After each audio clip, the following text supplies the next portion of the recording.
మరోవైపు చంద్రబాబు కనుసన్నల్లోనే టీడీపీ నేతలు సుప్రీంకు వెళ్లారని వైఎస్సార్ కాంగ్రెస్ పార్టీ నేత గట్టు రామచంద్రరావు ధ్వజమెత్తారు. చంద్రబాబు వెనకుండి టీడీపీ నేతలు రామోజీరావులతో ఆడిస్తున్న నాటకం ఇదని గట్టు అన్నారు. ఢిల్లీలో ఎన్డీఏ కన్వీనర్ శరత్ యాదవ్ ను చంద్రబాబు కలవడం వెనుకున్న ఆంతర్యం ఏంటని గట్టు సూటిగా ప్రశ్నించారు. బీజేపీని ఉపయోగించుకుని కాంగ్రెస్ ను బ్లాక్ మెయిల్ చేయాలని చంద్రబాబు ప్రయత్నిస్తున్నారని గట్టు ఆరోపించారు. సుప్రీంకోర్టును ఆశ్రయించడం పిరికిపంద చర్యని, ఎప్పటికైనా సీబీఐని ఎదుర్కోక తప్పదని బాబు తెలుసుకోవాలని ఆయన హెచ్చరించారు.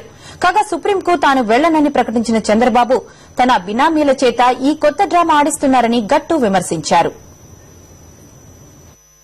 స్వయంగా 9 సంవత్సరాలు పరిపాలన చేసి రాష్ట్రాన్ని అడ్డంగా దోసుకున్న చంద్రబాబు నాయుడు విచారణకు భయపడి సుప్రీంకోర్టుకు తనుపోకుండా మరొకటి డ్రామా అల్లి తన ఎమ్మటున్నోళ్లను పంపించే ప్రయత్నం చూస్తూ ఉంటే కనపడ్డ వాళ్ళ తలల్లో రాజకీయంగా పరిగెత్తిన అతను ఈ రోజు మరొకసారి నువ్వు ఢిల్లీకి వెళ్ళావు. ఆ రోజు జగన్ ఒక ప్రశ్న వేశావు, నువ్వు యూపీఏకే ఉన్నావా ఎన్డీఏకేలు ఉన్నావా అని. ఇప్పుడు నేను అడుగుతున్న చంద్రబాబు నాయుడు నువ్వు ఎవరికెళ్ళి ఉన్నావు ఇవాళ? మరొకసారి బీజేపీలో కలవడానికి సిద్దపడ్డావు.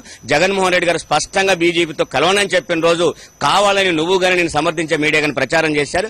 ఈ రోజు స్పష్టంగా నేను బీజేపీలోకి వెళ్తున్నాను అని చెప్పి స్పష్టపరుస్తూనే మరొక పక్క కాంగ్రెస్ ని బ్లాక్ మెయిల్ చేసే ప్రయత్నం చేశారు. సుప్రీంకోర్టుకు వెళ్లడం అనేది చంద్రబాబు కనుసన్నల్లోనే వీళ్ళు వెళ్లారు తప్ప విడిగా కాదు. భయపడుతూ ఉన్నారు, వణుకుతా ఉన్నారు.